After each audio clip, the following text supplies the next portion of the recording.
გაიცანით მსოფლიოში ყველაზე პატარა და ჯიუტი სახელმწიფო, რომელიც სინამდვილეში ზღვაში მდგარი რკინა-ბეტონის პლატფორმაა. სილენდის სამთავრო.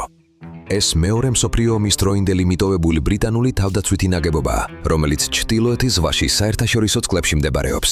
მას იყენებდნენ პირატული რადიოების ფუნქციონირებისთვის. 1967 წელს ბრიტანელმა ყოფილმა მაიორმა პედი როი ბეიტსმა პლატფორმა დაიკავა და იქიდან გამოყარა ცნობილი პირატული რადიოს მფლობელის რონან ორახილის ხალხი.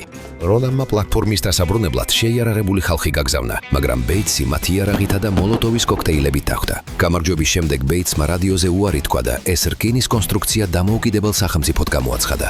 ბრიტანეთის მთავრობას ეს რა თქმა უნდა არ მოეწონა. 1968 წელს საზღვაო ფლოტის კატერები პლატფორმას მიუახლოვდნენ, რათა ბეიტსი მოესახლებინათ. ბეიტსის შვირმა მათ გამაფრთხილებელი ცეცხლი გაუხსნა. საქმე სასამართლომდე მივიდა. ბრიტანულმა სასამართლომ დაადგინა, რომ პლატფორმა ტერიტორიული წყლების მიღმა იდგა და იქ ბრიტანული კანონი არ მოქმედებდა. ბეიტსმა ეს დე-ფაქტო აღიარებად ჩათვალა. 1978 წელს აქ ნამდვილი ჰოლივუდური ბოევიკი დატრიალდა. გერმანელმა ბიზნესმენმა ალექსანდერ ახენბახმა თავის ირლანდიის პრემიერ-მინისტრად გამოაცხადა. შეიარაღებული დაქირავებულების დახმარებით გადატრიალება მოაწყო და მძევლები აიყვანა. თუმცა ბეიტსმა და მისმა მხარდამჭერებმა პლატფორმა შტურმით დაიბრუნეს და პუტჩისტები ტყვედ ჩაიგდეს.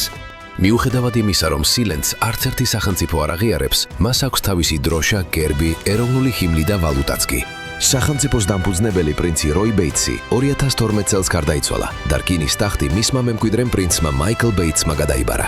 დღეს სწორედ მაიკლი და მისი ოჯახი მართავენ ამ რკინა-ბეტონის იმპერიას, რომელიც მომგებიან ბიზნესად აქციეს.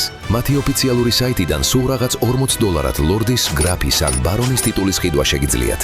მეტი საინტერესო ვიდეოსთვის გამოიწერეთ ჩვენი არხი.